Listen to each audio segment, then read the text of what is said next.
Hello friends, வணக்கம். இன்றைக்கி நம்ம என்ன ஸ்பெஷல் பார்க்க போகிறோம்னு பார்த்தீங்கன்னா மக்ரூன் நூடுல்ஸ் எப்படி செய்யறதுன்றதை பார்க்கலாம். ஸோ இது நான் இனிமேல் சோழி டைப்பில் எடுத்துருக்கிறேன். இது கடையில் எல்லாமே கிடைக்கும். இதில் எப்படி முட்டை போட்டு நூடுல்ஸ் செய்யலான்றதை நம்ம பார்க்கலாம் வாங்க. இதில் நான் 5 டம்ளர் தண்ணியை கொதிக்க விட்டுருக்கேன்.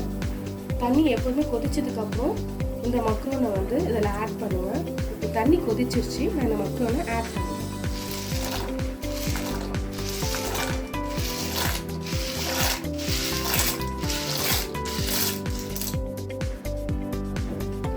ஆட் பண்ணதுக்கப்புறம் கொஞ்சம் டேஸ்ட்டுக்கு 1/2 பிஞ்ச் உப்பு போட்டுக்குவேன். இது கூட கொஞ்சோண்டு 1 டீஸ்பூன் எண்ணெய் ஊற்றிக்குவேன்.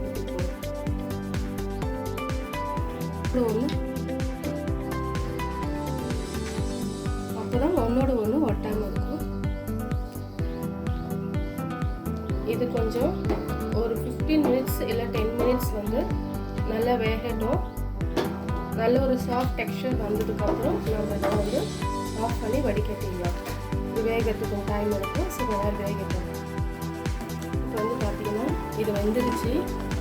பாருங்கள், நல்லா சாஃப்ட் ஆகிடுச்சு. இப்போ இதை நம்ம வடிகட்டிட வேண்டியது. இதை வடிகட்டினா இதை வடிகட்டிக்குவோம். வடிகட்டிட்டு ஒரு கிளாஸ் கோல்டு வாட்டர் இது மேலே ஊற்றிடுங்க. பிகாஸ் அப்போ தான் ஒன்றோட ஒன்று ஒட்டாமல் இருக்கும். பாஸ்தா செய்யறதுக்கு 4 ஸ்பூன் எண்ணெய் ஊற்றிக்குங்க.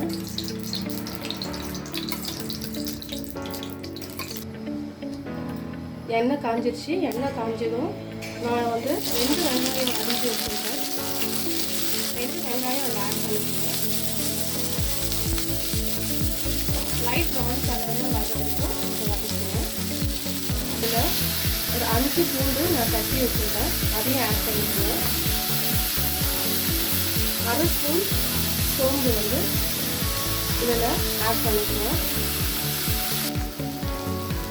ஒரு எண்ணெய்க்கு கருவேப்பிலை இதில் ஆட் பண்ணிக்குவேன். கருவேப்பிலை ஆப்ஷனல் தான், உங்களுக்கு வேணும்னா போட்டுக்குவேன்.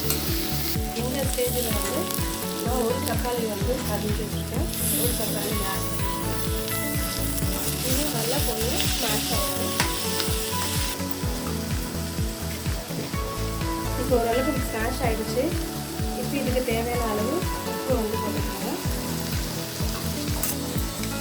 ஆல்ரெடி நம்ம பாஸ்தாவே கொஞ்சம் உப்பு போட்டுருக்கோம். ஸோ அதுக்கேற்ற மாதிரி பார்த்து அட்ஜஸ்ட் பண்ணி போட்டுக்கோங்க. இப்போ வெங்காயம் தக்காளி நல்லா ஸ்மாஷ் ஆகிடுச்சு. இப்போ இந்த ஸ்டேஜில் நான் 2 கேரட் துருவி வச்சுருக்கேன். 2 கேரட்டை இதுமாரி துருவி வச்சுருவேன். துருவி வச்சு அதை ஆட் பண்ணுவேன். கேரட் ரொம்ப வதங்கும், லைட்டாக வதங்கும். அடுத்தது புதினா இதில் கொஞ்சம் ஆட் பண்ணிக்குவோம். நான் 1 கைப்பிடி புதினா யூஸ் பண்ணியிருக்கேன். புதினா ஆட் பண்ணால் ஃப்ளேவர் நல்லாயிருக்கும், நல்லா வாசமாகவும் இருக்கும்.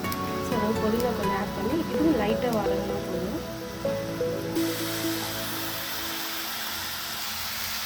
இப்போ கேரட்டு வெங்காயம் தக்காளி புதினா நல்லா வதங்கிடுச்சு.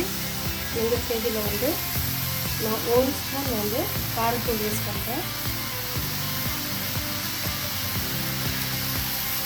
1 ஸ்பூன் மல்லித்தூள்,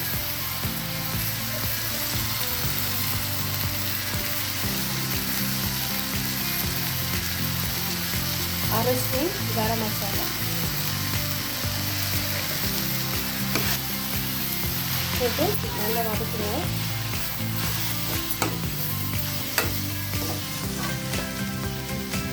இப்போ இதில் 2 முட்டை ஆட் பண்ணிக்குவேன்.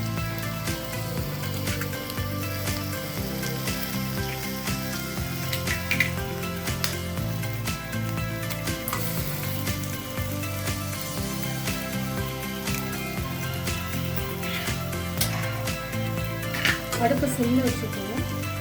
சிம்மில் வச்சுட்டு இந்த முட்டை அது கூட நல்லா பைண்ட் ஆகணும்.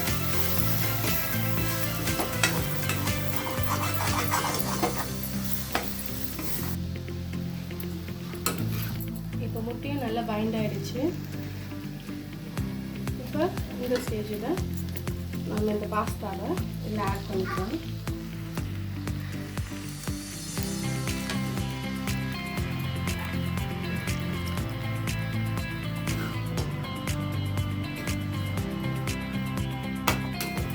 இது கூட நல்லா வந்து இந்த மசாலா நல்லா பைண்ட் ஆகட்டும். பைண்ட் ஆகிற மாதிரி நல்லா கிளறி விடுங்க. இந்த மசாலாலாம் நல்லா வந்து பைண்ட் ஆகிருக்கு. ஸோ ஒரு நிமிஷம் வந்து கட்டுப்பட்டு மூடி சிம்மில் வந்து வைங்க. அவ்வளோதான் ஃப்ரெண்ட்ஸ், நம்ம சுட சுட முட்டையும் கேரட்டும் போட்ட பாஸ்தா ரெடி.